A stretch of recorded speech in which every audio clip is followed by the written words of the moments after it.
வணக்கம். ஜவைஜெட் from Javadupatti Pudur power writer அப்படிங்கிற YouTube channel மூலமாக உங்களை மீண்டும் சந்திக்கிற ரொம்ப மற்ற மகிழ்ச்சி. அத்தோட எங்கள் சேனலை சப்ஸ்கிரைப் பண்ணுங்கள், பெல் பட்டன் அழுத்த மறந்துடாதீங்க. அத்தோட எல்லாத்துக்கும் ஷேர் பண்ணுங்க. அதாவது மனிஷா கொய்ராலா நடிகை, எல்லோருக்கும் தெரிந்த ஒரு முகம். தமிழ், ஹிந்தி. அவர் ஒரு பேன் இந்தியா நடிகை. ஏகப்பட்ட மொழிகளில் நடித்த வளம் வந்து கொண்டிருக்கக்கூடிய ஒரு அற்புதமான ஒரு நடிகை மனிஷா கொய்ராலா. தமிழில் பம்பாயில் அறிமுகமானார் மணிரத்னது மூலமாக. அப்புறம் அதுக்கு பின்னால் முதல்வன், உயிரே அப்படின்னு அடிக்கிட்டே போனாங்க. ஏகப்பட்ட படத்தில் நடிச்சிருக்கிறார். அப்புறம் பாபால கூட நடிச்சிருக்கார். அதன் அடிப்படையில் திடீர்னு அவருக்கு கருப்பையில் ஒரு கோளாறு, பார்க்குற சமயத்தில் புற்றுநோய், கருப்பை புற்றுநோய் 2012. அப்புறம் நடிக்கிறதை விட்டுட்டு அமெரிக்கா போயிடுறாரு. போன உடனே அங்கே ஃபுல்லாக ட்ரீட்மெண்ட்டு. அதுக்கு தகுந்த மாதிரி கருப்பை எடுத்துருப்பாங்க. கருப்பை புற்றுநோயில் கருப்பை எடுப்பாங்க, அதில் மாற்று கருத்தே. நல்லா இருக்கிறப்பே நம்ம டாக்டர்ஸ் எடுத்துடுறாங்க. அதெல்லாம் கூடாதுங்க, மாதவிடாய் விழுந்த அளவுக்கு வந்துட்டு இருக்கு, கருப்பை தான் எடுப்பது தான் சரியான யூட்ரஸ் ரிமூவ் தான் சரியான தீர்வு. கூட இன்னைக்கு எங்கே பார்த்தாலும் கருப்பை எடுத்துக்கிட்டு தான் இருக்காங்க. நம்ம ஏகப்பட்ட பெண்களை கேட்டால் கருப்பை இல்லாத பெண்கள் தான் இன்னைக்கு அதிகம். அது மாதிரி கருப்பை எடுத்திருப்பாங்க, கருப்பை இல்லாமல் தான் இருந்திருக்கும். இப்போ கருப்பை இல்லாமல் தான் மனிஷாக்கு எழுந்துட்டு இருப்பாங்க. அதை அவங்க சொல்லலை. புற்றுநோயிலே கருப்பை எடுத்துருவாங்க. அப்படி இருக்கக்கூடிய சமயத்தில் அப்புறம் கர்ப்பப்பை புற்றுநோய் சம்மந்தப்பட்ட ட்ரீட்மெண்ட் எடுத்துட்டு திருப்பி படம் நடித்தார். ஆமாம், பல விதமாக நடிச்சிட்டு இருக்க சமயத்தில் திடீர்னு இப்போ புதுசாக ஒரு நோய், ஒரு பாதிப்பு. என்ன அப்படின்னா, மாசத்துல 30 நாள், அது எப்படி ஒரு 20 நாளுக்கு மேல பயங்கரமான தலைவலிக்குமா, பயங்கரமான ஒரு தலைவலி. நடிகை சமந்தாவை போன்று. நடிகை சமந்தாவுக்கு எப்படி புதுசா சில நோய்கள் பார்த்தீங்கன்னா, ஃபர்ஸ்ட் பாடி ஃபுல்லா அப்படியே கலர் மாறியதை போன்று ஒரு நோய் வந்துருது. இப்ப புதுசா ஒரு நோய் வந்திருக்கு. இந்த மாதிரி புதிதான நோய் மனிஷா கொய்ராலாவுக்கு இன்னைக்கு வந்திருக்கு. என்ன அப்படின்னா, தொடர்ந்து 30 மாசத்துல 30 நாள் தொடர்ந்து தலை வலிச்சு பயங்கரமா வலிக்குமா. இதுக்கு என்ன காரணம் அப்படிங்கிறது தெரியல அப்படின்னு இன்னைக்கு ரசிகர்கள்ட்ட, நெட்டிசன்கள்ட்டையும் ஒரு சில மருத்துவம் கேட்டிருக்காரு. இதுக்கு இவரா எடுத்துக்கொண்ட ஒரு விஷயம் என்ன அப்படின்னா, நிறைய தண்ணி குடிப்பாராம், லேசான உணவு முறைகள், அத்தோட இசை கேட்பது. அதை நான் ஒரு ட்ரீட்மெண்ட்டாக எடுத்துட்டு இருக்கேன். ஏகப்பட்ட டாக்டர்ஸை கேட்டுட்டேன். அவங்க மெடிசன் கொடுத்துட்டு தான் இருக்காங்க. மற்றபடி இந்த நோய் என்னை விட்டு போகவே இல்லை. இந்த தொடர்ந்து தலை வலிக்கக்கூடிய நோய் எனக்கு ரொம்ப சிரமமா இருக்கு, நடிக்கவும் முடியல. அதனால உங்களுக்கு ஏதாவது நல்ல ஒரு மருத்துவம் இருந்தா சொல்லுங்க. ஏன்னு கேட்டா, பல ரசிகர்கள் எனக்கு இருக்கலாம். இந்த மாதிரி ஒரு நோய் தொந்தரவால அவங்க அவதிப்பட்டு ஏதோ ஒரு மருந்தின் மூலமா தீர்வு கண்டிருக்கலாம் இல்லையா. பொதுவாக இந்த நோய்க்கு ஒருவேளை நீர் இழப்பா, அதிகமாக பாடி ட்ரை ஆகி போயிடுறதா, இல்லை தூக்கமின்மையா, இல்லை மோசமான உணவு முறைகளா, மன அழுத்தமா, இல்லை எல்லாம் சேர்ந்ததா அப்படின்னு கேட்குறாரு. நீரிழைப்பா, தூக்கமின்மையா, மோசமான உணவு முறைகளா, அல்லது மன அழுத்தமா, இல்லாட்டி எல்லாரும் இந்த 4ம் சேர்ந்த ஒரு நிலைப்பாடா, எனக்கு நல்ல ஒரு மருந்து இருந்தா சொல்லுங்க அப்படின்னு சொல்லி போட்டு இன்னைக்கு சமூக வலைத்தளம் மூலமாக பதிவை போட்டு மனிஷா கொய்ராலா ரசிகர்கள்ட்ட, நம்ம மக்கள்கிட்ட கேட்டிருக்காங்க. அதுக்கு பல ரசிகர்கள் தங்களுடைய தெரிந்த நம்முடைய சித்த மருத்துவம், மற்றபடி அனுபவ வைத்தியங்கள், பாட்டி வைத்தியங்கள்லாம் சொல்லிட்டு இருக்காங்க. அதன் அடிப்படையில் நம்ம சொல்லக்கூடியது என்ன அப்படின்னா, ஏன்னு கேட்டால் அந்த தூக்கமின்மை அப்படிங்கிறது எல்லோருக்கும் இன்னைக்கு இருந்துட்டு இருக்கு, செல்போன் கான்செப்ட்னால. அதன் அடிப்படையில் கட்டாயமாக தூக்கமின்மையால கட்டாயமா அந்த தலைவலி வர நிறைய வாய்ப்பு இருக்கு. விட்டு விட்டு தலைவலிக்கு. நீரிழிப்பை அந்த அளவுக்கு சொல்ல முடியாது. அதே நேரத்தில் மோசமான உணவு முறைகளை சொல்லலாம்.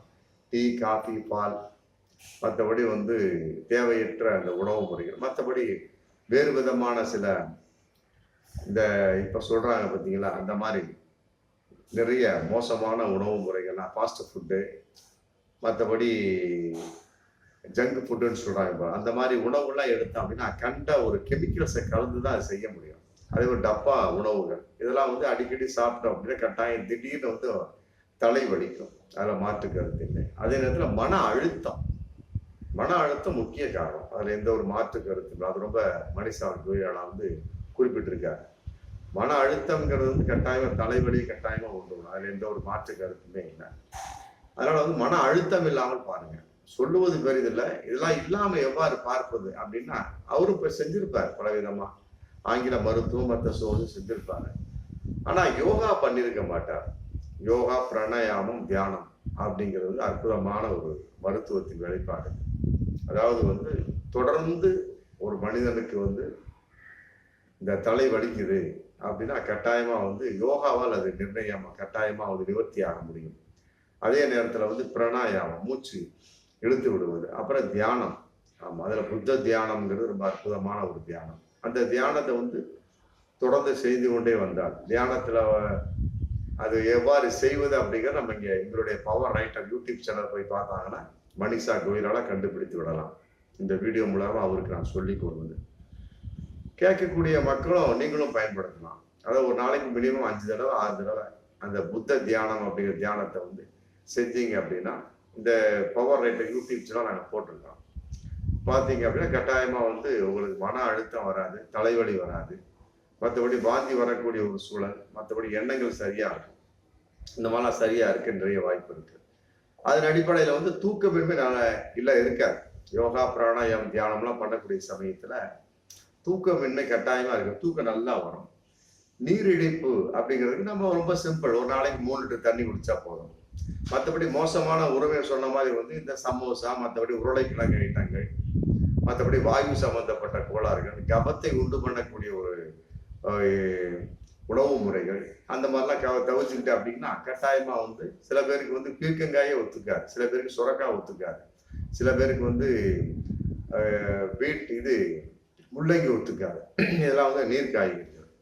ஆமா, அதுல என்ன உங்களுக்கு மோசமான விளைவுகளை ஏற்படுத்த அப்படின்னு பார்த்தா அதை தவிர்த்தரலாம். மற்றபடி யோகா, பிராணாயாமம், தியானத்தை தொடர்ந்து செய்யுங்க. இந்த சேனல் நாங்கள் பவர் ரைட்டர் யூடியூப் சேனல் நாங்கள் போட்டிருக்கோம், சேனல் நாங்கள் போட்டுக்கிறோம். செய்து காமிக்கக்கூடிய விஷயம் ஒரு 25 நிமிஷம் செஞ்சு காமிப்பேன், நான் தான் காமிப்பேன்.